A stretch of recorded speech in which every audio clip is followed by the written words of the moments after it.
Hello po, good day po sa inyo lahat. Welcome to my channel, Best Investments by Meet Sabachen. I am accredited seller of DMCA Homes. So today, tara samahan niyo ako at i-update ko kayo dito po kay Allegra Garden Place. Okay po. Hello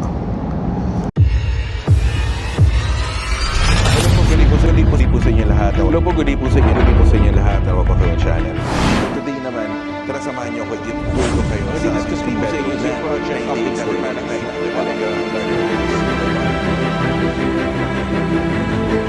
Best Investments by Meet Sabachen. I am an accredited seller of DMCA Home.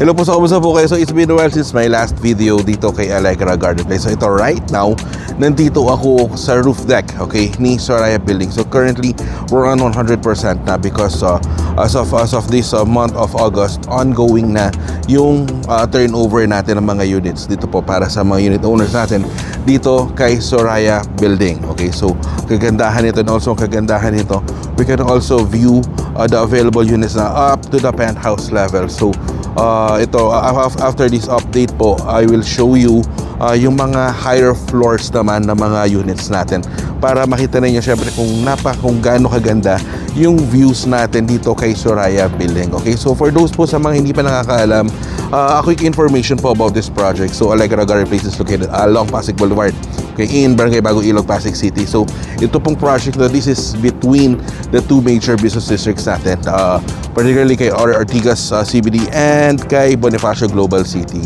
So kagandahan nito, this is beside the main road of C5 and Pasig Boulevard. So very accessible puntahan ito pong project na to. And also kung nadadaan kayo sa C5 flyover going to Market, going to South Luzon Expressway, makikita nyo siya sa right side yung dalawang building na pinakamataas.